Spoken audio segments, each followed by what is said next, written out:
mi fe, Señor, aumenta mi fe. Aumenta mi fe, Señor, aumenta mi fe. Que nunca olvide tus promesas, que nunca olvide tus palabras,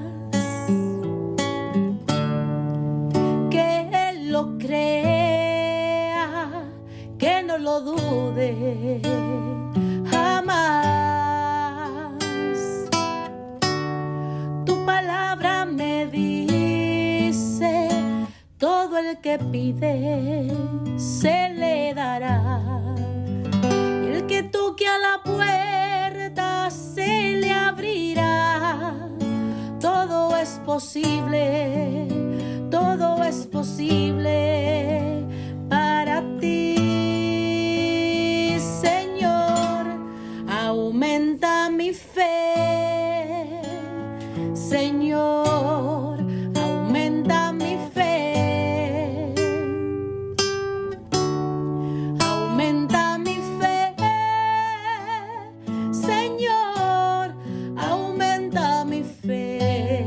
Aumenta mi fe, aumenta mi fe, aumenta mi fe, aumenta mi fe, aumenta mi fe, aumenta mi fe, aumenta mi fe, aumenta mi fe, Señor.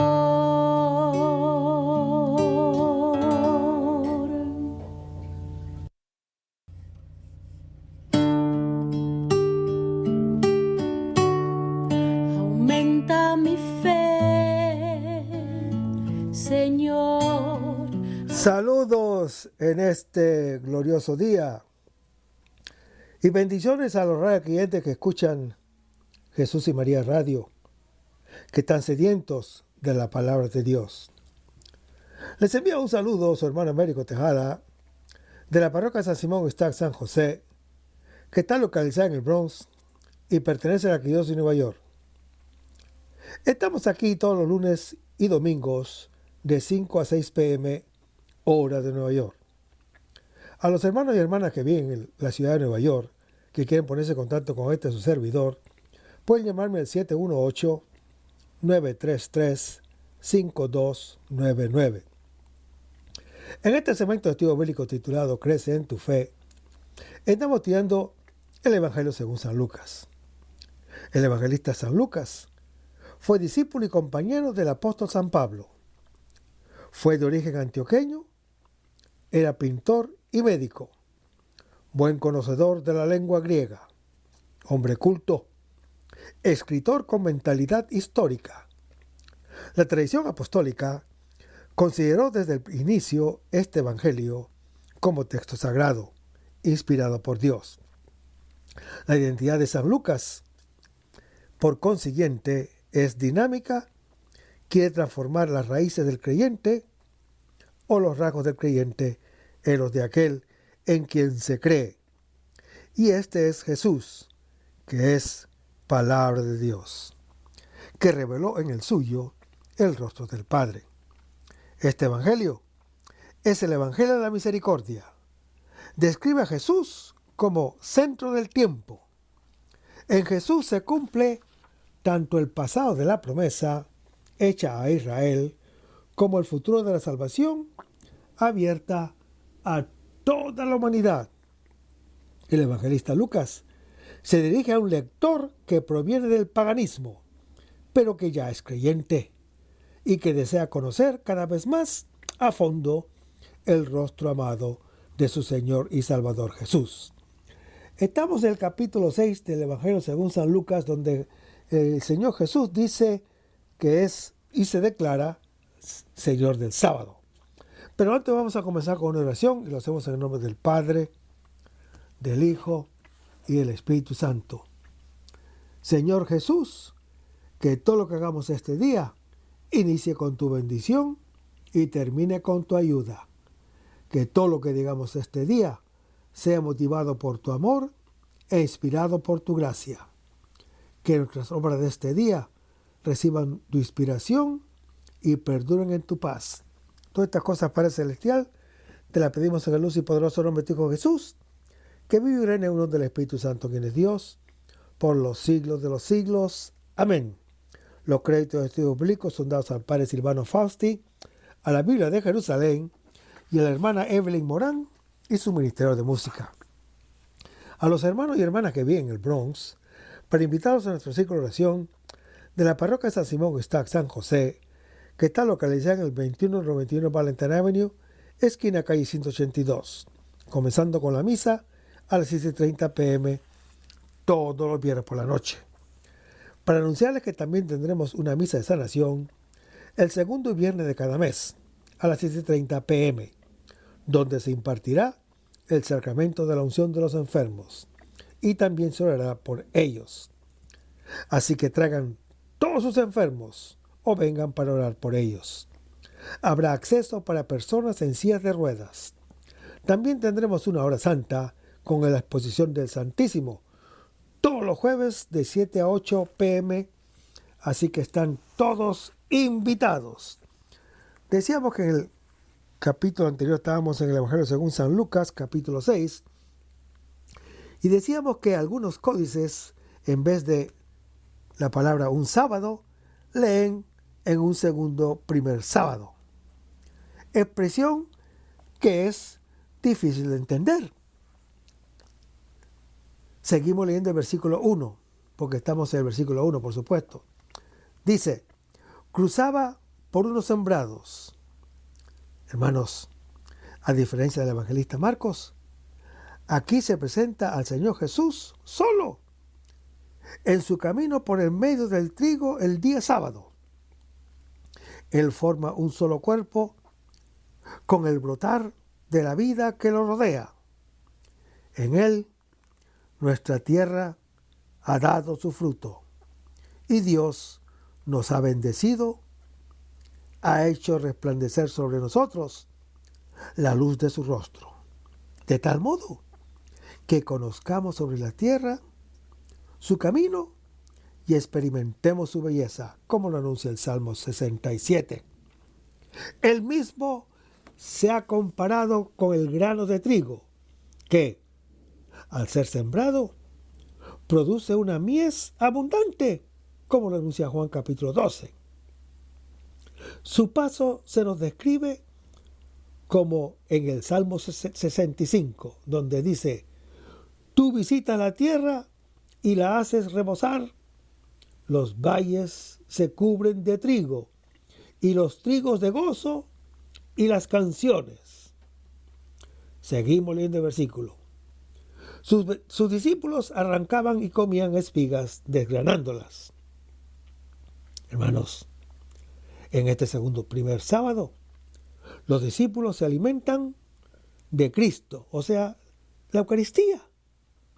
Este gesto de los discípulos recuerda también la interpretación patrística que compara el campo con la Escritura. El tamo lo compara con la letra, el trigo con Cristo. Por eso es necesario trabajar con cuidado. Trabajar con cuidado la letra, por supuesto, para poder alimentarse con la palabra de la vida. Es el trabajo paciente del cual el evangelista Lucas lleva a su lector para que tome conciencia del don de Dios y lo use en abundancia. Hermanos, el sábado ya ha sido dado como un don, pero no todos saben desgranarlo, ni comerlo, ni comprenderlo tal como es y vivir de él. Con frecuencia se vive en la inconsciencia del don de Dios. En cambio, es necesario llegar a la toma silenciosa de conciencia de los discípulos que comen con el Señor, sin ya preguntarle nada, porque saben que el Señor, según Juan capítulo 21. Y en el versículo 2 se lee, lo que no es lícito en sábado. Los fariseos cumplen con la ley del sábado y lo esperan, pero no saben que ya ha llegado y mucho menos lo viven. Como están precisamente ligados a la ley del sábado, con sus 40 prohibiciones, menos una, no se dan cuenta. Están dedicados todos a buscar a Dios. No se dejan encontrar por Él. Se quedan en la ley mosaica y en el esfuerzo por alcanzarlo, sin ver que lo que para nosotros es imposible, Él ya lo ha hecho, ha colmado las distancias. Hermanos, la ley que prohíbe trabajar para procurarse el alimento el día sábado, también prohíbe comer las espigas nuevas antes que sean ofrecidas a Dios, como está en Levíticos capítulo 23. Pero ahora, el hombre vive precisamente de aquello que la ley prohibía. Dios mismo se lo ofrece en Jesús. Y en el versículo 3 se lee, lo que hizo David. Hermanos, el Señor Jesús responde con una referencia al rey David. Lo nombra de nuevo en Lucas capítulo 20 para mostrar la superioridad de su descendiente, el Mesías. Con respecto a él, el rey David es expectativa y figura del mismo Mesías. Lo que él esperaba y lo que representa es realizado en el Señor Jesús. La transgresión de David, el rey, según 1 Samuel capítulo 21, es señal de la transgresión singular de los tiempos mesiánicos. No solo comerán panes consagrados a Dios, sino que el mismo Dios será el pan consagrado que es dado como don. El cuerpo del Señor del sábado se ha convertido en trigo de vida. Y el versículo 4 se lee, tomando los panes, comió y dio. Hermanos, esta transgresión que sucede en sábado se compara con la del rey David, que entró en la casa de Dios, abriéndola a los otros que estaban con él. Así el Señor Jesús nos abre la casa de Dios, que se ha convertido en la reconciliación en la casa de nosotros, según lo anuncia Lucas capítulo 5, donde nosotros lo acogemos a Él y consumimos con Él el banquete nupcial. Allí, el nuevo David toma los panes de la presencia, come de ellos y da. Términos eucarísticos que en parte encontramos en Lucas capítulo 22.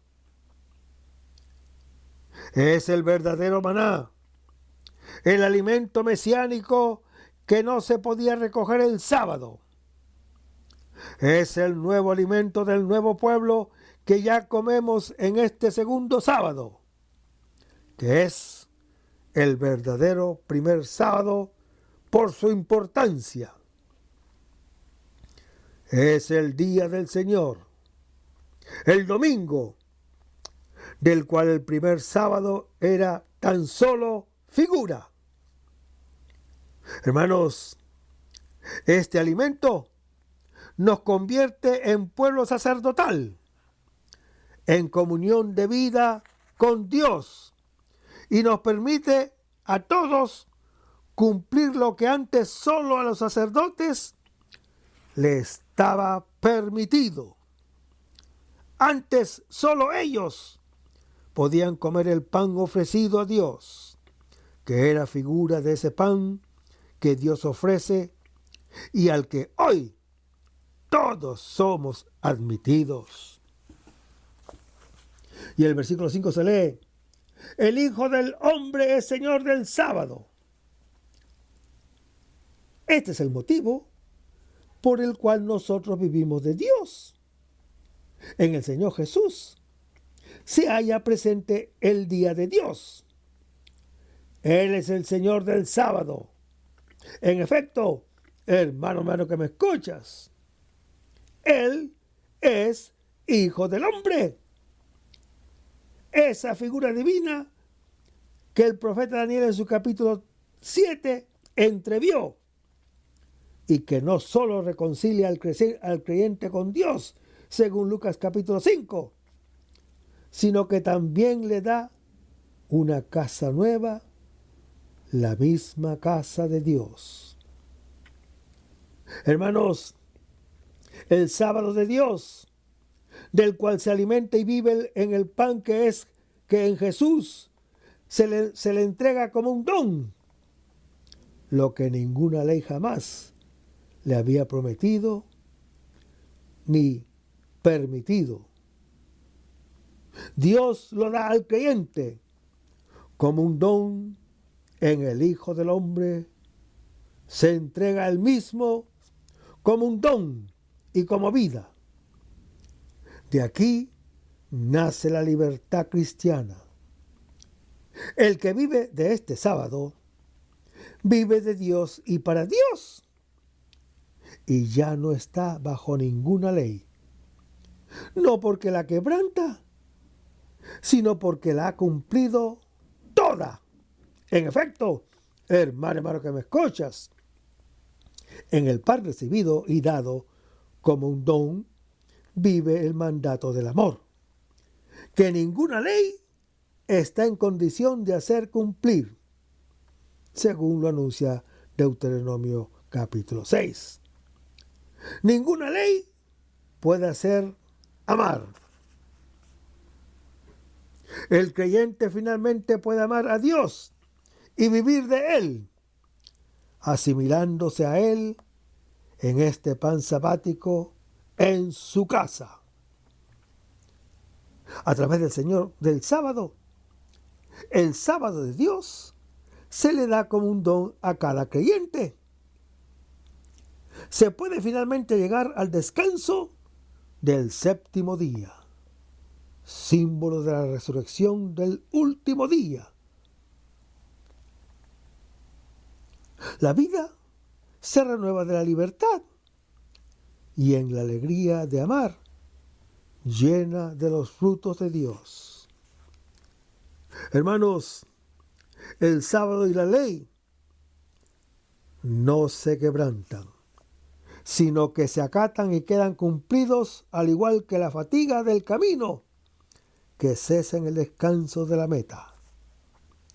La meta, que es inalcanzable desde todo camino, vino a nuestro encuentro en el Hijo del Hombre, que es el Señor del sábado. Bajo esta luz, se comprende que es un comentario óptimo la añadidura al relato que hace un manuscrito. Dice: el mismo día, al ver a alguno que trabaja en día sábado, le dijo: amigo, dichoso tú si sabes lo que haces, pero si no lo sabes, eres un maldito y un transgresor de la ley. Pero vayamos a Lucas capítulo 6, versículos 6 al 11. Dice: otro sábado, en la sinagoga, entró Jesús y empezó a enseñar. Había allí un hombre que tenía la mano derecha seca. Estaban al acecho los escribas y fariseos a ver si curaba en sábado, para tener de qué acusarlo. Él, conociendo sus pensamientos, dijo al hombre que tenía la mano seca: levántate y ponte ahí en medio. El hombre así lo hizo. Entonces Jesús dijo a los otros, les voy a hacer una pregunta. ¿Qué es lo que se puede hacer en sábado? ¿Hacer el bien en vez de hacer el mal? ¿Salvar una vida en vez de destruirla? Y mirando a todos ellos, le dijo al hombre, extiende tu mano. Y así lo hizo, y quedó restablecida su mano. Ellos se ofuscaron y empezaron a discutir qué hacer con Jesús. Hermanos, con Cristo, el creyente está autorizado a comer en día sábado. Más aún, en la Eucaristía, vive del sábado, porque el Hijo del Hombre, Señor del sábado, ha preparado el banquete en el cual Él mismo toma el pan y lo da a los discípulos. Comer es vivir. El creyente vive de Dios porque come de Él. Hermanos, en este pasaje se demuestra que, comiendo el sábado, el creyente puede también obrar conforme a Él. Como tiene un principio vital nuevo, está en condición de llevar a cabo acciones nuevas. La mano del hombre, que antes era árida y cerrada en la posesión, ahora se abre y recibe la linfa vital para obrar según el principio que ha tomado. Esto lo ha asemejado al Señor Jesús, que obra el día sábado como el Padre. Lo que hace Él, lo hace igualmente el Hijo. Lo anuncia Juan capítulo 5. Hermanos, el hombre ahora no está excluido de la vida ni de la obra del sábado. El Hijo del Hombre, Señor del sábado, ha venido a encontrarse con Él. Sus manos clavadas en el madero de nuestro mal desclavan nuestra mano paralizada por el pecado. Estamos finalmente libres para orar como Dios, obedeciendo a su palabra. Si volvemos a ser sus colaboradores, nuestra obra vuelve a ser demiúrgica, asociada a la suya, para llevar a su fin, que es Él mismo, toda la creación que ha tenido principio en Él. El versículo 6 se lee, otro sábado en la sinagoga.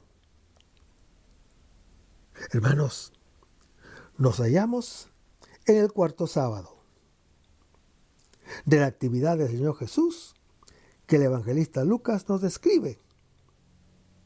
El sábado, que es tiempo de Dios y es Dios mismo como fin de todo tiempo, es el principio de toda creación, de la cual la creación misma es excluida a causa del pecado.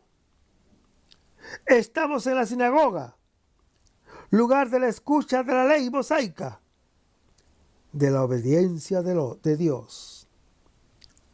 El hombre se encuentra en este tiempo y este lugar que, de algún modo, representa las coordenadas de su deseo, alcanzar a Dios en la obediencia a su palabra. Seguimos leyendo el versículo. Había allí un hombre que tenía la mano derecha seca. Hermanos, en este tiempo y en este lugar, el hombre no puede obrar porque ha sido desobediente desde el principio. Las características esenciales del hombre se describen en la Biblia mediante el ojo, mediante el corazón y la mano. El ojo es la inteligencia para ver la verdad. El corazón es la voluntad para amar lo que es hermoso. La mano es la libertad para obrar el bien. Mediante la mano, el hombre realiza el propio rostro, según la verdad, belleza y bondad que ha visto. Con el ojo y desea con el corazón. Pero, aunque el ojo puede de alguna manera entrever y el corazón puede desear, la mano queda seca, incapaz de moverse. El hombre no puede vivir del sábado, como extendió la mano hacia el fruto de la desobediencia, como lo leemos en Génesis capítulo 3. Se le quedó cerrada en la posesión y sin vida. Está muerta a causa de la mordedura de la serpiente y queda seca a causa del veneno de su boca. Y el versículo 7 se lee: estaban al acecho los escribas y fariseos. Hermanos, este hombre tiene sus guardianes que lo observan y lo custodian en la jaula, los escribas y los fariseos. Con la espada espléndida y afilada de la ley mosaica, son semejantes a los querubines que impiden el acceso al Edén, como lo anuncia Génesis capítulo 3. Los primeros son lo que conocen la ley mosaica. Los segundos son los que la quieren. La inteligencia y la voluntad religiosa custodian al hombre en la cárcel y le muestran su estupidez y su ineficiencia. Agudizan su pena al recordarle lo que debería ser y que en realidad descuida. Estos guardianes celosos del sábado, que con razón colocan como fin del hombre a un Dios inalcanzable, declaran muerto al hombre que no lo alcanza y darán muerte al Señor Jesús, el Dios que ha llegado hasta el hombre. El hombre de la mano seca representa a los mismos escribas y fariseos, incapaces de obrar según lo que conocen y desean. En efecto, hermano que me escuchas, ellos buscan seguridad contra el miedo originario de Dios y la encuentran al someterse, sin lograrlo, a aquel a quien temen. No lograrán comprender cuándo en el Señor Jesús Dios se revela como amor, se revela como misericordia y ternura. Ya no es el hombre para el sábado, sino el sábado para el hombre. Ya no es el hombre para Dios, sino que es Dios para el hombre. Porque Dios es amor. Y el amor consiste en amar al otro más que a sí mismo. Es paradójico, pero es verdad. El hecho de que Dios ama al hombre más que a sí mismo. Miren lo que dice la Escritura. Tanto amó Dios al mundo que dio a su único Hijo en Juan capítulo 3. Por eso los escribas y fariseos están con los ojos muy abiertos para denunciar con intransigencia la inversión que sufre la ley mosaica. Y el versículo 8 se lee: Él, conociendo sus pensamientos, hermanos, el Señor Jesús, que es palabra de Dios, conoce muy bien estos razonamientos desviados del corazón humano, que el mismo hombre no conoce muy bien y que nunca expresa con palabras. Están arraigados a la mentira originaria de la serpiente, padre de la mentira y homicida desde el principio, como lo anuncia Juan capítulo 8. A través del oído de Eva, Él ha puesto en el cerebro del hombre un comején roedor, la sospecha de no ser amado por Dios, de no poder estar en su centro. De aquí nace el mal uso de la ley mosaica como esfuerzo del hombre para colocar a Dios en el centro de todo y sacrificarlo todo a Él con tal de conquistarlo.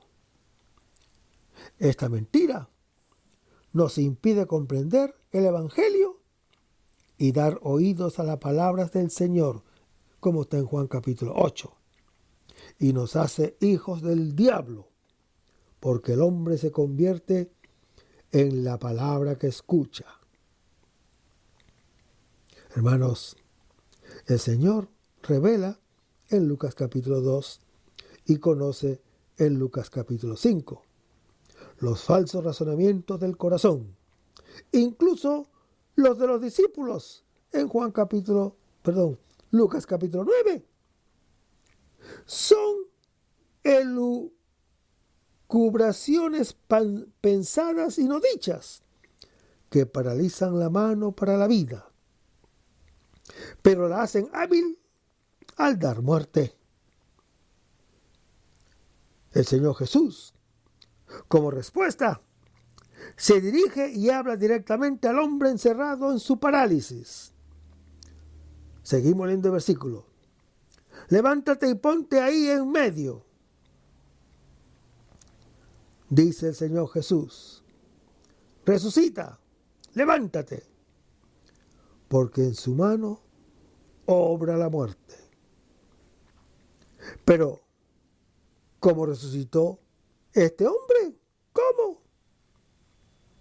Cumpliendo su mandato de colocarse en medio de la sinagoga y del sábado. Fuera de la metáfora, la resurrección del hombre y del transcurrir de la vida en sus manos sucede a partir del encuentro con el Señor Jesús, cuya palabra poderosa hace que descubra que está en el centro de Dios. En el Señor Jesús, Dios se revela no ya como el centro del hombre, sino como el que ha colocado al hombre en el propio centro. Toda la revelación se puede resumir con las palabras de Juan, cuando dice, hemos conocido el amor que Dios nos tiene y hemos creído en Él.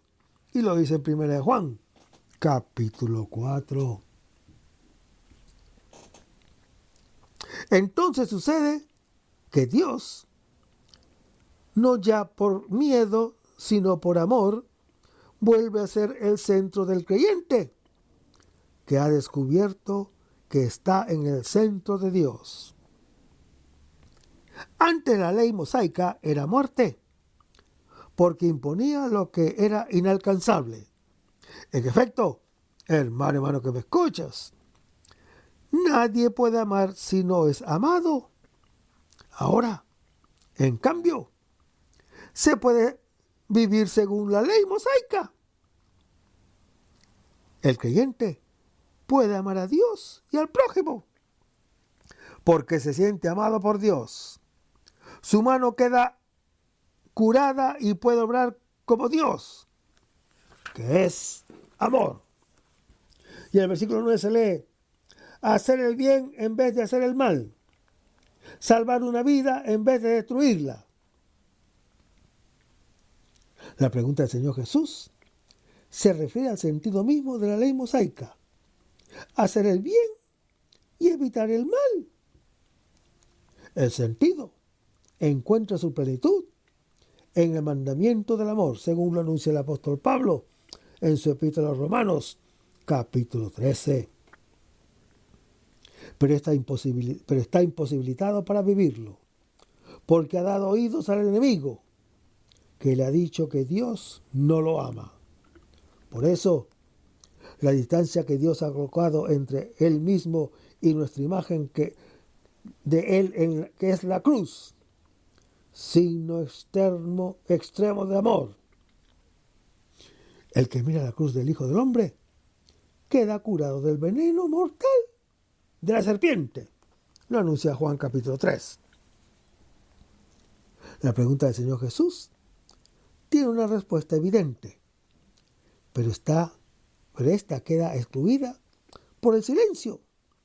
Este silencio, voluntario e inevitable, es nuestra dureza de corazón.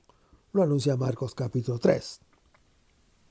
El hombre, colocado en la ley mosaica, deja sin evadir la instancia fundamental de la misma ley y no responde al interrogante del cual depende: salvar o perder la vida. Es en realidad cuestión de vida o de muerte abrir la mano. Y el versículo 10 se lee: mirando a todos ellos. Hermanos, el silencio mortal del hombre se llena con la mirada circular del Señor Jesús, que ve en todos sus alrededores. A su ojo no se le escapa ni siquiera un grado de mal del hombre. Lo ve todo. Así, Él entra en el corazón, le causa compasión y se hace cargo de él. Sorberá de él hasta las heces, como lo anuncia el Salmo 75, y lo llevará sobre sí en su juicio, para no condenarlo. Seguimos leyendo el versículo.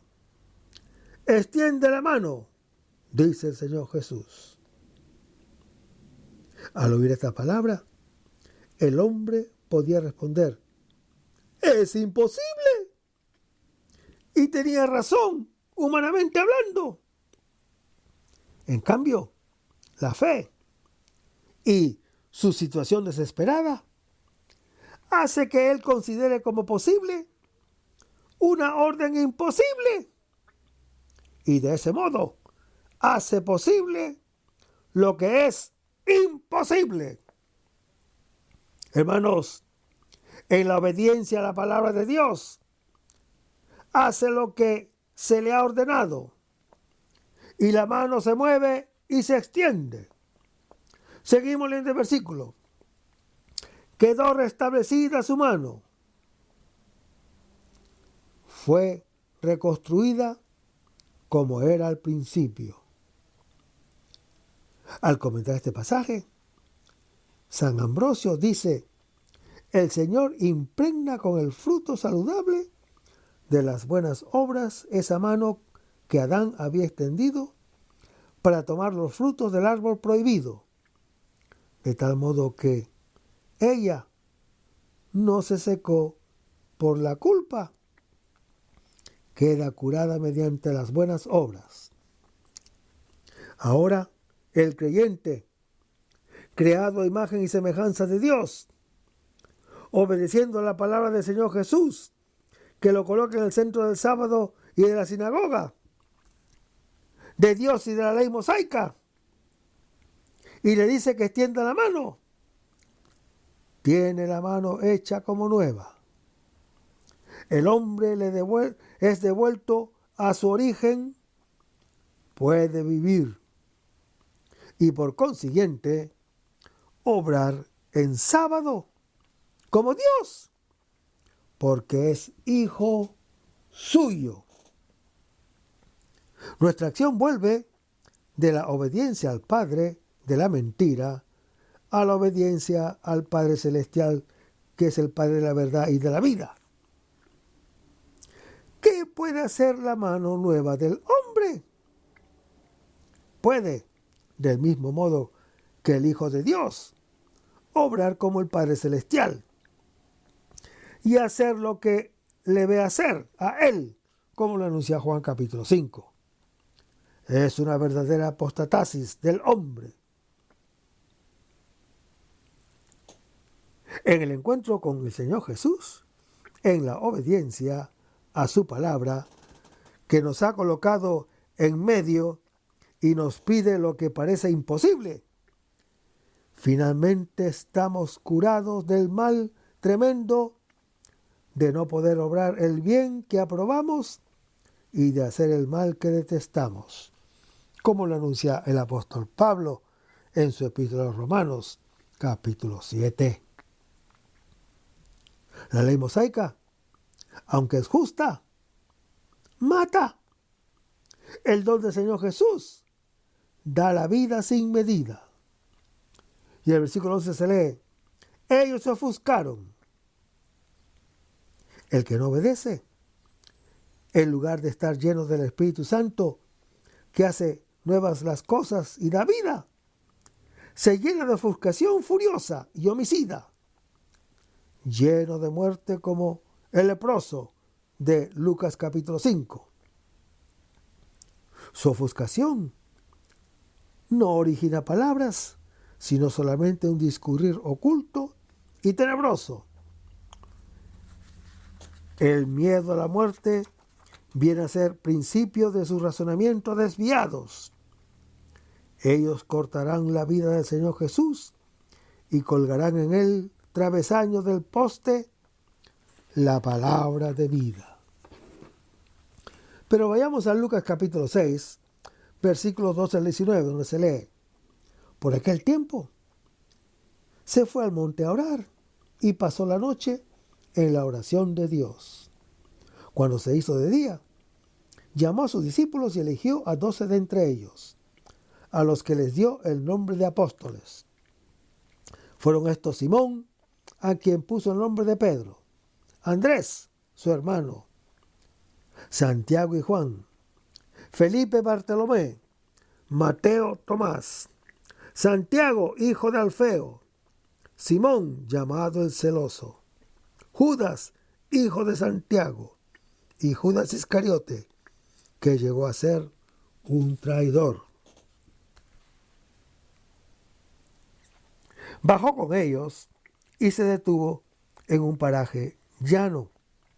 Había también una gran cantidad de discípulos y mucha gente del pueblo, proveniente de todo el país de los judíos y de Jerusalén, y aún de la costa de Tiro y Sidón, habían venido para oírlo y ser curados de sus enfermedades, y los que sufrían por causa de espíritus malignos quedaban curados. Toda la gente procuraba tocarlo, porque salía de él una fuerza que curaba a todos. Hermanos, así como Moisés subió al monte Sinaí y bajó para comunicar al pueblo la ley mosaica, así también el Señor Jesús sube al monte y baja para traer la revelación última de Dios, la nueva ley. Pero entre la comunión con Dios en el monte y su bajada a la llanura, el evangelista Lucas coloca la elección de los 12 apóstoles. Son los que tendrán la función de hacer para siempre actual la palabra del Señor, transmitiéndola de un modo normativo a la iglesia, que se fundamenta en su testimonio ocular ineliminable, como lo anuncia Lucas capítulo 1. Mediante su boca, todos los confines extremos de la tierra oirán su palabra, que resuena por vez primera a los pies del monte. A la elección de los 12 en lo alto corresponde el asumir abajo el cuidado de todos. En efecto, hermano que me escuchas, ha bajado para comunicar la palabra de Dios y curar al hombre. En esta obra, los apóstoles están asociados a Él, que está presente en medio de ellos. Al igual que el antiguo, así el nuevo Israel es un pueblo formado por la escucha de la palabra de Dios, depositario del discurso de la revelación, que viene inmediatamente después. Después de que ha quedado sanada su mano derecha, el hombre puede acoger lo que debe hacer para ser hijo del Altísimo. Ahora sigue la llamada de ese núcleo que luego llamará a los otros para continuar la obra del Señor Jesús. Son pocas palabras o son pocas personas. Son 12, pero son enviados a todos.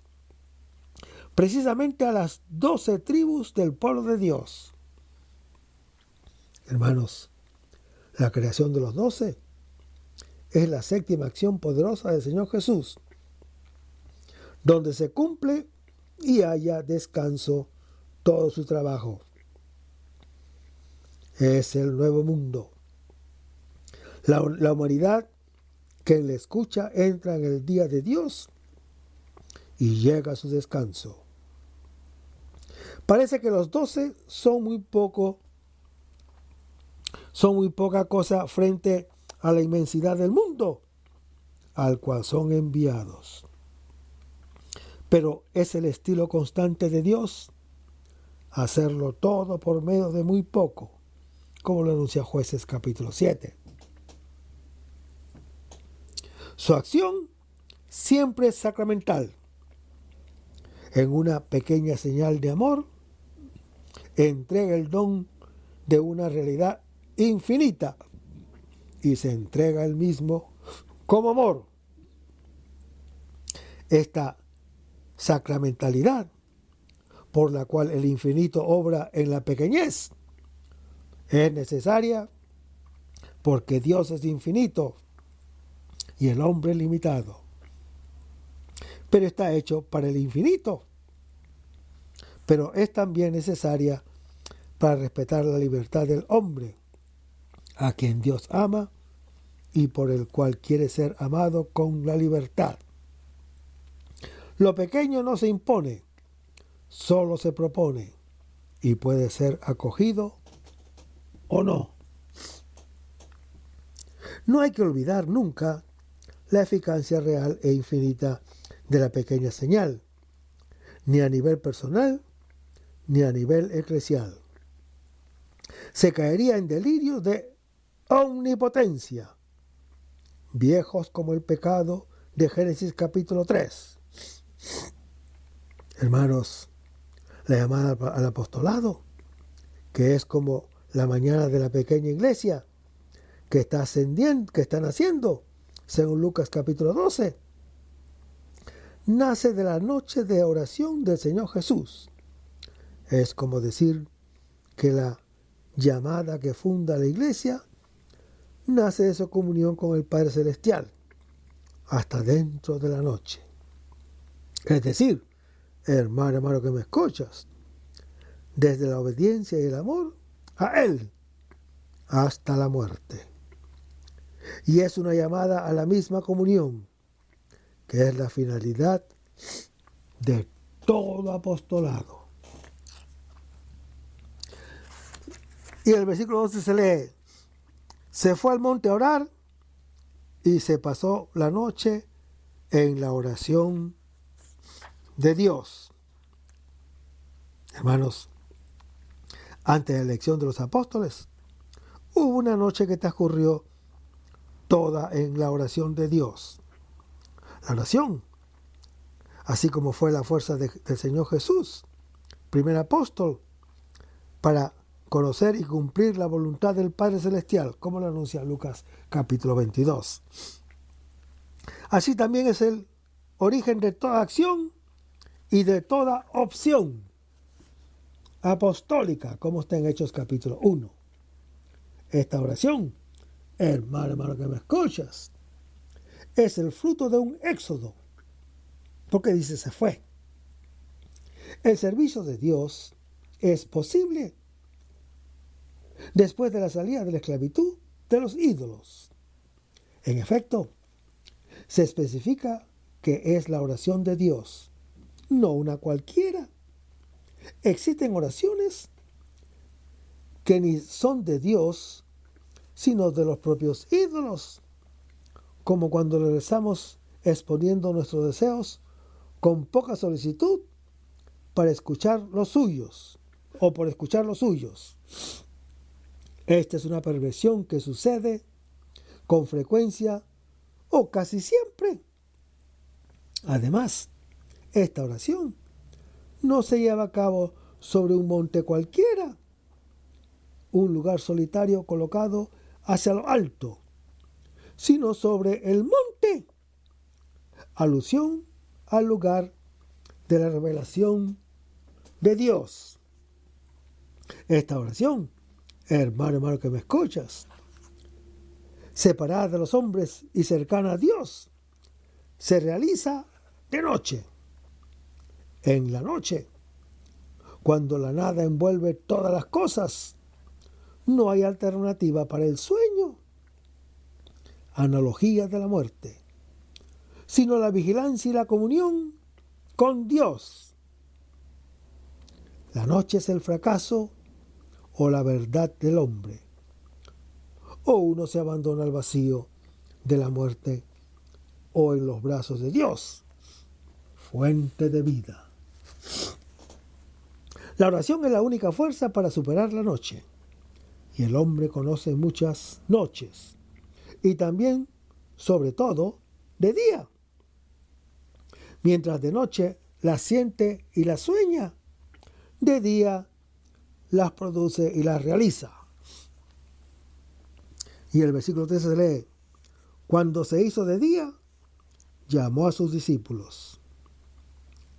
Hermanos, el día de la iglesia se asoma de la noche del Señor Jesús en comunión con el Padre Celestial. La llamada a escuchar al Señor Jesús y ser sus discípulos es para todos los creyentes. La escucha es el común denominador del ofrecimiento de todo Dios a todos. Quien lo escucha llega a ser su hijo, según lo anuncia Juan capítulo 1, identificado con el Señor Jesús. El Hijo de Dios que escucha, quedando en pie, que ninguno puede colocar otro cimiento que el ya puesto. Al decir el Señor Jesús en Colosenses capítulo 2, Él elige de entre sus discípulos a 12, así como fueron 12 los patriarcas de Israel, para hacer las columnas, según lo anuncia Gálatas capítulo 2, y que fundamentan, como lo dice Efesios capítulo 2, el nuevo pueblo de Dios. La función de los apóstoles consiste en ser testigos de la resurrección. Se exige que hayan conocido al Señor Jesús terreno y hayan sido llamados por Él y hayan sido asociados a Él, según Hechos capítulo 1. Están sobre el monte, unidos al Señor Jesús, elevado, de quien parte toda misión. Su función es única e irrepetible y además se continúa de generación en generación, como la de los patriarcas. Ellos constituyen el primer anillo de una cadena de otros anillos, que garantiza que estos, unidos a ellos, estén ligados a Cristo. Constituyen el anillo de conjunción entre el Señor Jesús y el tiempo sucesivo. Son el principio de esta predicación histórica de testimonio que nos lleva hasta el Señor Jesús, de la cual el evangelista Lucas es particularmente consciente. Y el resto, hermano que me escuchas, lo vamos a ver en el próximo segmento. Manténganse en sintonía. Vamos a despedirnos con una oración y lo hacemos en el nombre del Padre, del Hijo y del Espíritu Santo. Señor Jesús, ayúdanos a conservar el fervor espiritual, la dulce y confortable alegría de evangelizar, incluso cuando hay que sembrar entre lágrimas, como Juan el Bautista, como lo hicieron los apóstoles Pedro y Pablo y los otros apóstoles, y también esa gran multitud de evangelizadores que se han sucedido a lo largo de la historia de la Iglesia Católica, con un ímpetu interior que nada ni nadie sea capaz de extinguir. Señor Jesús, que es esta la mayor alegría de nuestras vidas entregadas al Evangelio. Y ojalá que el mundo actual pueda así recibir la buena nueva de tu evangelio, porque tenemos la tarea de anunciar el reino de Dios y de implantar tu iglesia en este mundo que todavía no te conocen. Todas estas cosas, Padre Celestial, te las pedimos en el dulce y poderoso nombre de tu Hijo Jesús, que vive y reina en unión del Espíritu Santo, quien es Dios, por los siglos de los siglos. Amén. Hasta el próximo segmento. Que el Señor nos bendiga.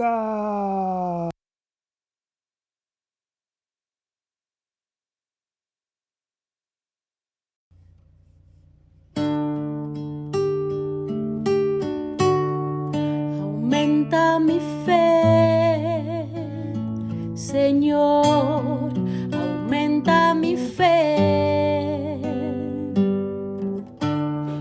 Aumenta mi fe, Señor, aumenta mi fe.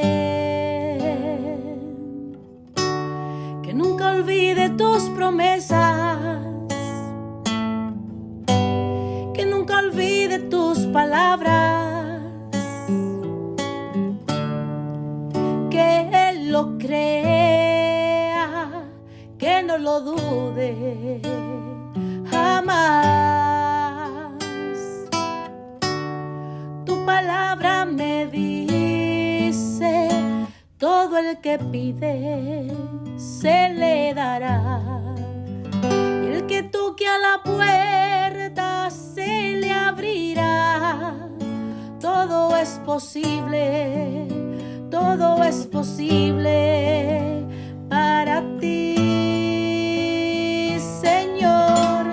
Aumenta mi fe, Señor, aumenta mi fe. Aumenta mi fe, Señor, aumenta mi fe. Aumenta mi fe, aumenta mi fe, aumenta mi fe, aumenta mi fe, aumenta mi fe.